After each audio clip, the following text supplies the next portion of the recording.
Doctor Suniti Kumar Chatterjee से एक दिन इधर उधर की बातचीत के सिलसिले में शरत बाबू ने कहा, क्यों सुनीति, क्या ख्याल है तुम्हारा? सुनीति बाबू ने चौंक कर पूछा, किस मामले में? यही कि मनुष्य का आचरण किस बात पर निर्भर है। समाज से हम जो कुछ सीखते हैं और जिसका निर्माण हम अपने मन से करते हैं, क्या वही संस्कार है? किंवा मनुष्य की आदिम प्रकृति जिसका आधार है, उसकी शरीर की ताड़ना, इन दोनों में तुम किसके हामी हो? न जाने क्यों आज रह रह कर एक घटना याद आ रही है। बर्मा की घटना है। पूरी कहानी सुना दूँ तो शायद तुम्हारी समझ में सारी बात आ जाएगी। बात उन दिनों की है जब मैं रंगून में रहता था। मेरे एक परिचित मित्र एक दिन आकर मुझसे कहने लगे कि एक गरीब ब्राह्मण का लड़का देश से नौकरी की तलाश में आया है, चटगांव का रहने वाला है। अब अगर मैं मेहरबानी करके कोई उपाय कर दूं तो बेचारे का बड़ा उपकार हो जाए। लड़का कुछ पढ़ा लिखा भी है, साधारण तौर से हिसाब किताब कर लेता है। मेरे एक परिचित मित्र रंगून में सागौन लकड़ी की खरीद फरोख्त का रोजगार करते थे। उनसे कह सुनकर मैंने उस लड़के को उनके यहाँ काम करने के लिए रखवा दिया।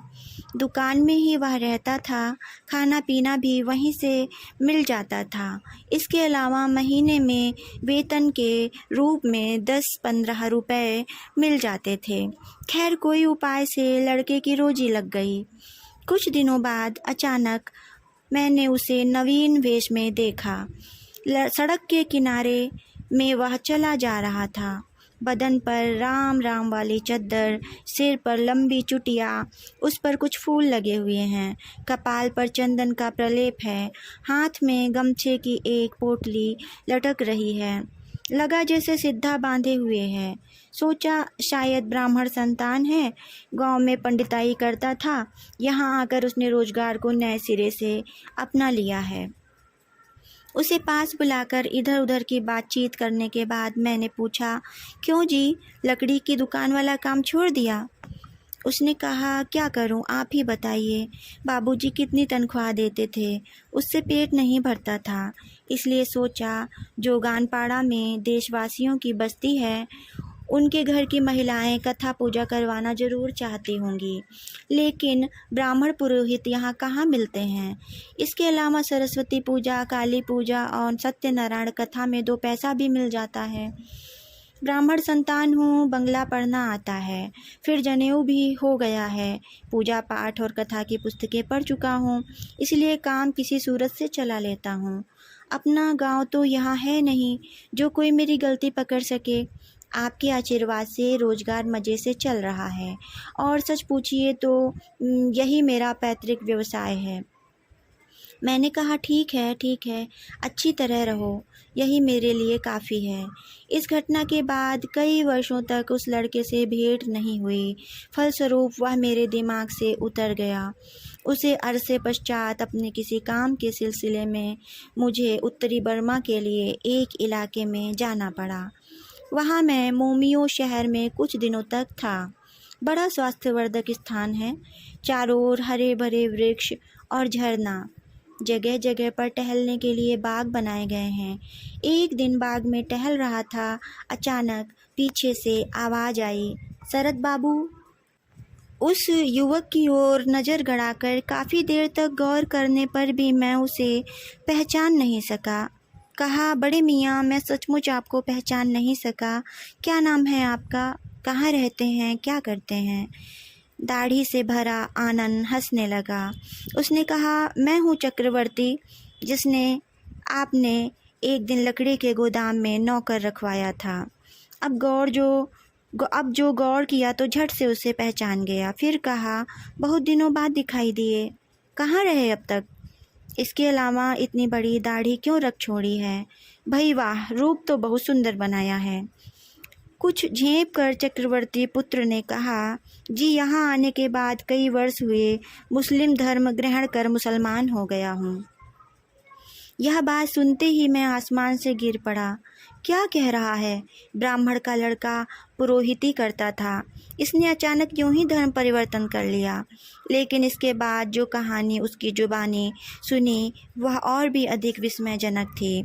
उसने कहा, रंगून में एक अरसे तक पुरोहितगिरी करता रहा, किसी सूरत से दाल भात का जुगाड़ होता रहा, लेकिन खर्चा पूरा नहीं हो रहा था।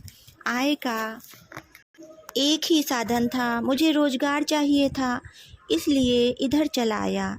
इधर उधर चक्कर काटने के बाद एक बंगाली मुसलमान से परिचय होने पर लाचारी में उनके यहाँ शरण लेनी पड़ी। उस मुसलमान का पेशा कसाई का था।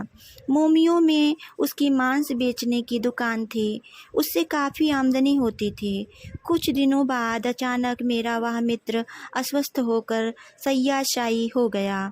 उसकी पत्नी ने एक दिन मुझसे कहा कि अगर मैं उसकी दुकान चलाने की जिम्मेदारी लूं तो वह मुनाफे में हिस्सा देने को तैयार है।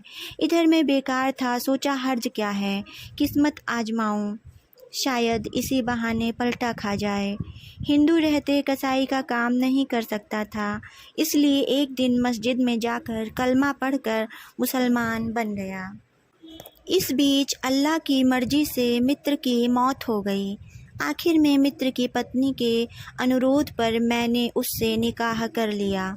इन दिनों मैं उसकी दुकान का मालिक बनकर रोजी रोटी कमा रहा हूँ। वह व्यक्ति मुझे अपना हितैषी समझकर अकपट भाव से अपनी राम कहानी सुनाता रहा। आजकल कैसे रोजगार करता है यह भी बताया।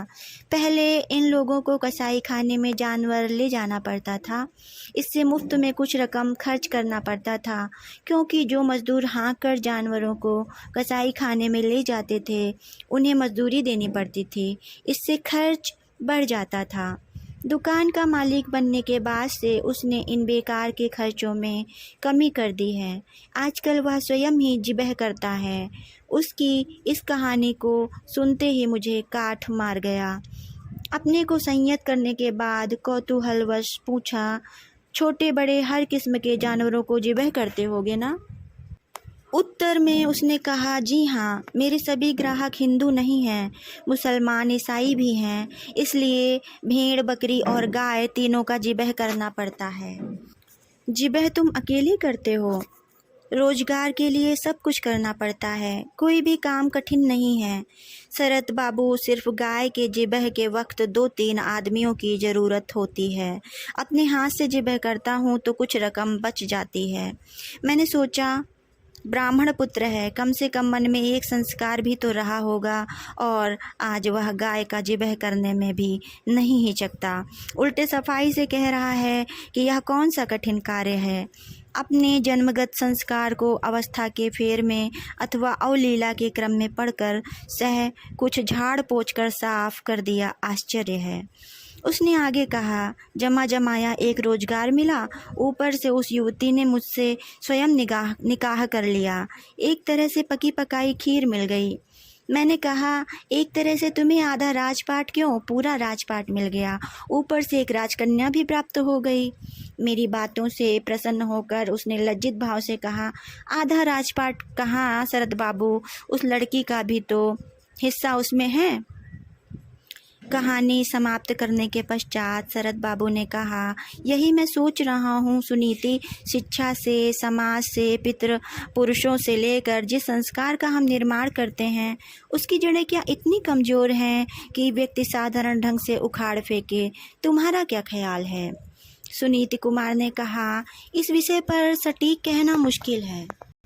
परिस्थिति के चक्कर में पड़कर अपने जीवन के समस्त आचरण को त्याग देने वाले अगर मौजूद हैं तो ऐसे लोग भी हैं जो हंसते हंसते प्राण दे देंगे, लेकिन अपने संस्कार और विश्वास को कभी नहीं छोड़ेंगे।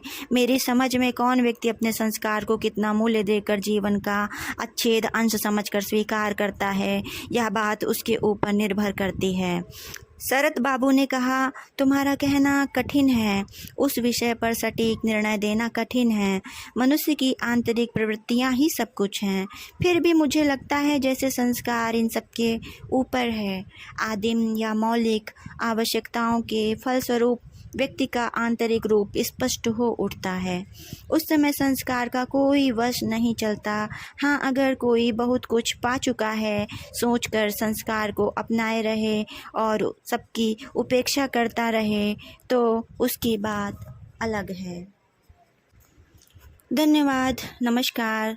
मैं अमिता आशीष और आप सुन रहे थे कहानी संस्कार की जड़, जिसे लिखा था शरत चंद्र चट्टोपाध्याय जी ने।